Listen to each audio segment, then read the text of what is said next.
Episode 7 की शुरुआत होती है जहाँ पर हम देखते हैं हैना को, जिसका हमें पास दिखाया जाता है एंथनी के साथ कि उसका एंथनी के साथ क्या रिश्ता था। वो दोनों असल में एक ही हाई स्कूल में पढ़ते थे। असल में एंथनी का हैना के साथ जो चक्कर था, वो हैना को हाई स्कूल के अंदर बहुत ज़्यादा अब्यूज़ करता था, उसको तंग करता था और उसने हैना को ज़बरदस्ती अपने साथ सोने पर मजबूर भी किया था। और जब भी उसके सामने डिलैनी आता है तो उसका दिमाग घूम जाता है हैना का और उसकी सांसें फूलना शुरू हो जाती हैं। दूसरी तरफ हमें गैरेट ग्राहम को दिखाया जाता है जो कि हॉकी के मैच के लिए तैयार हो रहा होता है। हम देखते हैं कि डिलैनी की टीम बस से उतरती है जहाँ पर गैरेट की टीम उसका इंतजार कर रही होती है। इन लोगों का आपस में फेस ऑफ होता है। फिर हम देखते हैं कि मैच स्टार्ट होता है जहाँ पर गैरेट के फादर भी उसका मैच देखने आते हैं उस अपनी वाइफ सिंडी के साथ। और सिंडी को देखते ही गैरेट का दिमाग घूम जाता है। उसके दिमाग में फिर वापसी से वही दिमाग में आने लगता है जो कि उसके पास्ट में हुआ था। सिंडी के हाथ पर जो उसने निशान देखा था डाइनिंग टेबल के ऊपर, वही सब उसके दिमाग में आने लगता है, जिससे वो बहुत ज़्यादा कंफ्यूज होने लगता है। अपने डैड को देखकर उसका दिमाग घूम जाता है क्योंकि पहले भी उसके डैड उसके मैच के अंदर आए थे, जिसकी वजह से वो बहुत ज़्यादा कंफ्यूज हो गया था और मैच में अच्छा परफॉर्म नहीं कर पा रहा होता।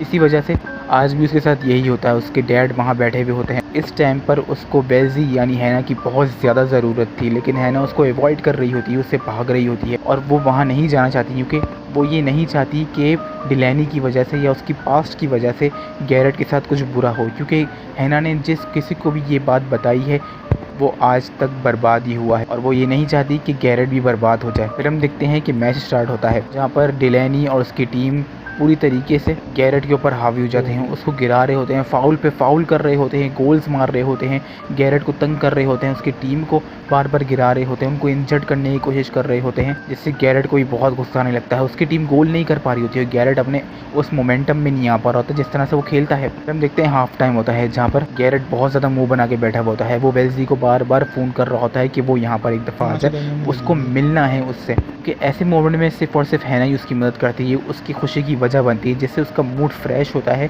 और वो अच्छा फील करता है मैच के बीच में, जिसकी वजह से वो परफॉर्म भी अच्छा कर पाता है। लेकिन हैना उसको बिल्कुल अवॉइड कर रही है। अगले सीन में हम देखते हैं हैना को जो कि अपने म्यूजिक क्लास की तरफ जाती है जहाँ पर उसका म्यूजिक टीचर बैठा हुआ होता है, वो वायलिन बजा रहा होता है, जिसको सुन के उसको बड़ा अजीब फील होने लगता है। जिसका वायलिन टीचर जो होता है वो हैना को समझाता है कि ये धुन मैंने खुद बनाई है क्योंकि जब मेरा बेटा चला गया था मैं बहुत ज़्यादा सैड था, जब मैंने अपने ही अंदर से अपनी फीलिंग के अंदर से मैंने ये धुन बनाई, जिस पर उसको हैना बहुत तारीफ़ करती है उसकी और उसके टैलेंट की तारीफ़ करती है। अगले सीन में हम देखते हैं कि लोगन जो होता है वो गैरेट को समझाता है कि इस तरह से खेलो, जिस पर गैरेट उसके ऊपर भड़क जाता है और कहता है कि तुम मुझे क्यों सिखा रहे हो। इस पर लोगन कहता है कि ब्रो मैं भी इस गेम का हिस्सा हूँ और मेरा फ़र्ज़ है कि मैं तुम्हें बताऊँ क्योंकि तुम गलत खेल रहे हो। असल में गैरेट का दिमाग किसी और वजह से ही घुमा हुआ होता है, वो लोगन के ऊपर भड़कने लगता है। फिर अगले सीन में हम लोग देखते हैं कि हैना भी ग्राउंड में पहुंच जाती है। गैरेट उससे पूछता है मैंने तुम्हें इतनी कॉल्स की, इतना बुलाने की कोशिश की, तुम कहाँ गायब हो गई थी, मुझे तुम्हारी फिक्र हो रही थी। फिर हम देखते हैं कि ये दोनों ग्राउंड की तरफ चल पड़ते हैं जहाँ पर डिलैनी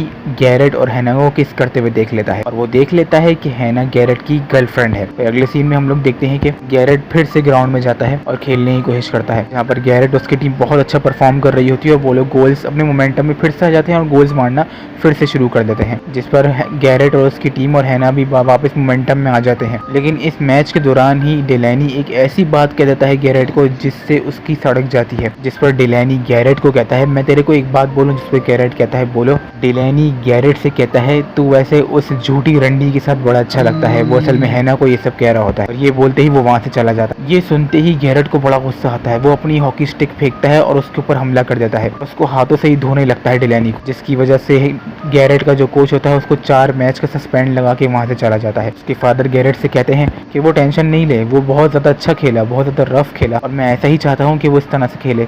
तुम फिक्र मत करो, तुम फिल ग्राहम के बेटे, मैं तुम्हें कहीं ना कहीं तो खिलवा ही दूंगा और तुम्हारा ये सस्पेंड भी हटवा दूंगा। जिस पर गैरेट कहता है आपको बड़ा नाज है अपने इस नाम पर, अपने ग्राहम के नाम पर। फिर हम देखते हैं कि इन दोनों के बीच आपस में बहुत हीट कन्वर्सेशन होती है और गैरेट अपने फादर से कहता है कि अब मेरे मैचेस में नहीं आएगा, मुझे अकेला छोड़ दो, मैं अपने बलबूते पर सब कुछ करना चाहता हूँ और वहाँ से चला जाता है। फिर हम देखते हैं कि हैना और गैरेट के दरमियान भी बहुत ज़्यादा बहस होती है बाहर। इस पर हैना उसको यही कहती है कि वो उसको ये बात नहीं बताना चाह रही कि उसके साथ डिलैनी ने क्या कुछ किया हाई स्कूल के अंदर, उसके साथ डिलैनी का किस तरह का रिश्ता रहा, क्योंकि ये बात जिसने सुनी वो बर्बाद हुआ, मैंने जिसको ये बात बताई वो बर्बाद हुआ। मैं तुम्हारे साथ ये बात शेयर नहीं करना चाह रही थी, मुझे लगता था कि तुम भी बर्बाद हो जाओगे और तुम भी बर्बाद हो गए, देखो तुम्हारा पूरा सीज़न बढ़ गया। इस पर गैरेट कहता है मतलब ये दोनों आपस में एक दूसरे को खुद ही कसूरवार ठहरा रहे होते हैं, एक दूसरे पे एलिगेशन नहीं लगा रहे होते कि तुम्हारी वजह से हुआ, ये दोनों आपस में एक दूसरे को कसूरवार ठहरा रहे होते हैं।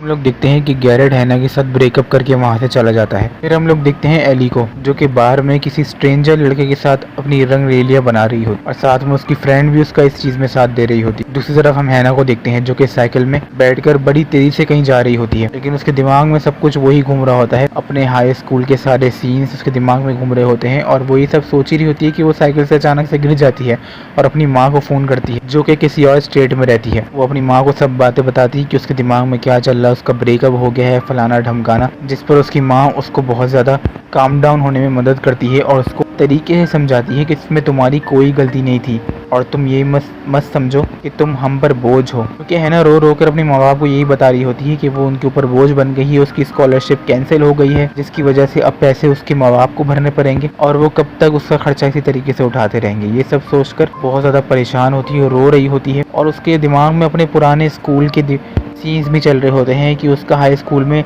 बिल्कुल अच्छा एक्सपीरियंस नहीं रहा है, जिसके ऊपर उसकी माँ उसको काम डाउन करती है और उसको कहती है इसमें इन सब में तुम्हारी कोई गलती नहीं है, हम तुम्हारे माँ बाप हैं, हमारा फ़र्ज़ है तुम्हारी केयर करना। दूसरी तरफ हम गैरेट को देखते हैं जो कि अपने घर में आता है, उसको लोगन मिलता है। दूसरी तरफ हम देखते हैं हैना को जो कि एली के साथ लिपट कर रो रही होती है। फिर यहाँ पर हम गैरेट को देखते हैं जो कि बिल्कुल अलोन होता है और वीडियो गेम खेल रहा होता है बैठकर, और यहीं पर ही इस एपिसोड का एंड हो जाता है। तो गाइस आज की वीडियो में इतना ही। एपिसोड 8 जल्द आ जाएगा, तो वीडियो को लाइक करो, सब्सक्राइब करो हमारे चैनल को, और इससे पहले कि जितनी भी एपिसोड्स देखनी है चैनल पर मौजूद हैं, जाकर ज़रूर देखें।